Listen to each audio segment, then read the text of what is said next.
Welcome to the Near Memo, a weekly conversation about search, social, and commerce. What happened, why it matters, and the implications for local. Okay, great. So we're going to move on to the way in which ChatGPT and AI is starting to impact the listings and review management space. So I worked for Uberall for 2.5 years until the end of 2021, and so I saw this whole segment from the inside. And there's the discussion about in the local SEO world that listings management, citation management just doesn't really matter in the same way that it did back in 2015 or earlier, and that's totally true. And these companies were all sort of struggling to rebrand and reinvent themselves. So from listings management to customer experience management or reputation experience management, there's a lot of different terminology, multi-location brand management running around. And, at Uberall, they kind of landed on the hybrid customer experience. But one of the challenges with that is that there was no offline component to that. Uberall was providing reputation listings management, sort of a narrow subsegment of an overall customer experience. Now, and it was very hard for companies to differentiate. It's very, very hard for people to tell the differences between a reputation associate, an Uberall, a Yext. And so now what's interesting is that they're all ingesting ChatGPT and OpenAI's APIs, and they're all starting to build out these additional capabilities. And we've already seen announcements from Sochi and Birdeye and Mike GatherUp, and Yext is doing some stuff, although they haven't announced review responses yet. But and there's probably a bunch of others out there that are doing versions of this. And Uberall this week came out with their announcement, which was interesting because it was sort of broader in scope than we're just going to have automated review responses or pre-digested review responses or whatever. So what they're doing very quickly is that they're doing review responses, but they're also doing something with local inventory. So presumably on the brand site, you'll be able to ask about inventory and where you can buy it. And they're piloting something with that. They're doing something around discounts and promotions with booking and reservations.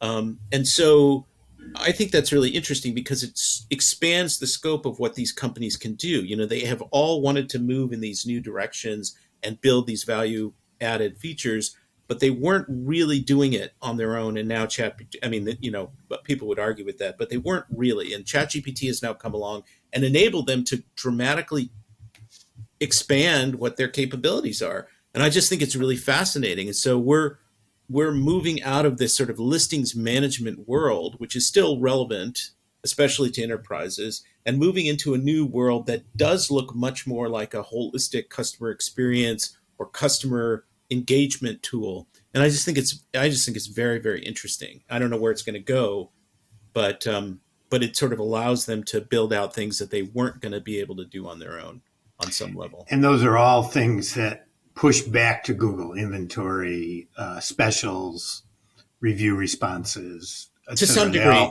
To a large degree, they all push back to Google also. So it will provide value on the website as well as on Google, which I think is well. You have to sort of meet the customer where they are, right? So Uberall had developed an inventory lookup tool, which was kind of in embryonic form. And so the idea was that you were supposed to go to the website and then do a search for the inventory. And it wasn't fully baked, basically. And now it seems like this new capability has allowed them to blow that out into a more polished or more consumer-friendly experience. We'll see what shows up when it finally launches, but that's pretty interesting. I think a lot of the value to generative ATI is going to be added a little higher in the stack than not that ChatGPT or Microsoft isn't going to make a lot of money doing this. I think they will, but I think that the value is going to be added. For example, in Tom's case, could he use it to generate headlines for ads? Or I think and I think automation is clearly an area. Obviously, there's problems with it, but I think that the companies that are built off this AI are the ones that are going to really. And for example, Leadverno could integrate this into chat response. I mean, there's a million uses Yep. for this technology. Yep. That if you can put it on the right guardrails, and I think it'll service a lot of the industry. Well, Mike, is sort of as a way into your topic, there's the consumer facing side or the user facing side, customer facing, and then there's sort of the behind the scenes operational stuff or the manual tedious task alleviation dimension. I saw a demo, Salesforce made a big announcement about how they were integrating AI GPT capabilities into their platform, into Slack, and so on and so forth. And there was a video that I linked to. One of the co-founders of Hubspot had built a kind of chat GPT UI layer on top of CRM and some other stuff. And the demo was really impressive in terms of just making the whole CRM tool much, much more intuitive and much more efficient to use. And so there are some really solid, valuable, kind of behind the scenes applications of this that we're going to continue to see be built out. I mean, it's a really powerful technology. Thanks for joining David, Mike, and Greg. To stay on top of the latest developments in local, subscribe to our newsletter at nearmedia.co. We'll see you next week.